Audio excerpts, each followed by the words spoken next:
Hello दोस्तों, नमस्ते, प्रणाम। आप सब कैसे हैं? आशा करती हूँ आप सब लोग ठीक होंगे। तो आज हम एक प्यारा सा दर्द भरा सोहर गीत सुनाने चल रही हूँ। माँ बेटी के स्वर में आप लोग सुनिए, कैसा लगा कमेंट में ज़रूर बताएं।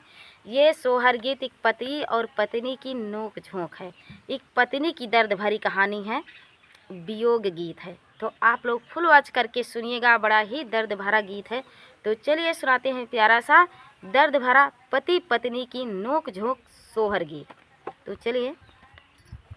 महुआ कैची काना पतवारा सहीरा सचुवाईरा सहीरा सचुवाई हो पिया यही तारे बिस्तर लगाऊ दुई नहु जानी सोईती दुई नहु जाने सोईती हो पियावा यही तारे बिस्तर लगाऊ दुई नहु जाने सोईती दुई नहु जाने सोईती हो।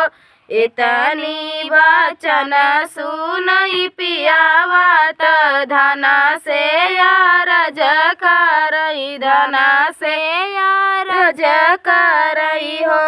रानिया बरहे बारिश पेला वटले घर का नहीं आए घर का नहीं आएली हो। रनिया के कर जनम ललनवा दुआरवा पे खेलाई दुआरवा पे खेलाई हो।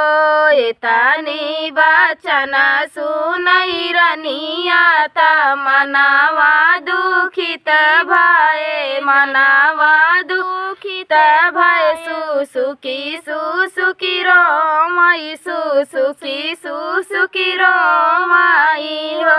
राजा जब मायाएगा मनावा तरहे हम नादनावा तरहे हम नादनावाई हो।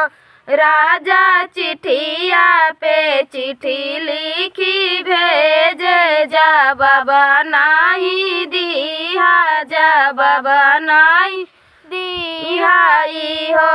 राजा चिट्ठिया पे चिट्ठी लिखी भेजे जवाब नहीं दिया जवाब नहीं दिहाई हो।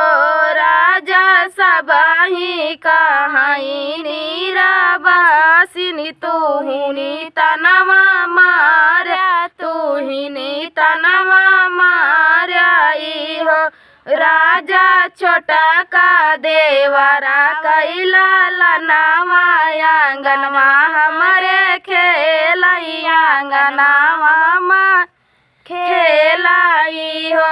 राजा छोटा का देवरा कैला लनावा आंगनवा खेलाई आंगनवा माँ खेलाई हो।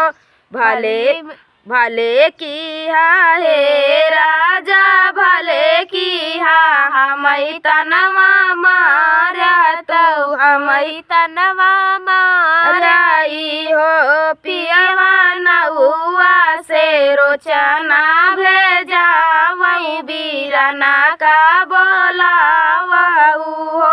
राजा अपने होरिलावा कलाई के नैहरा चाली जा बाई नैहरा चाली जा बाई हो। प्रियवा अपने होरिलावा कलाई के नैहरा चाली जा बाई नैहरा चाली जा बाई हो। जब तू ही नैहर धाना जाब्यूता अपने बीरना लागे अपने बीरना लागे हो। धाना भौजी तोहरी तनावा जे मरी है साहबू तू ही सहायु नाही पाई बिऊ सहायु नाही पाई बिऊ हो।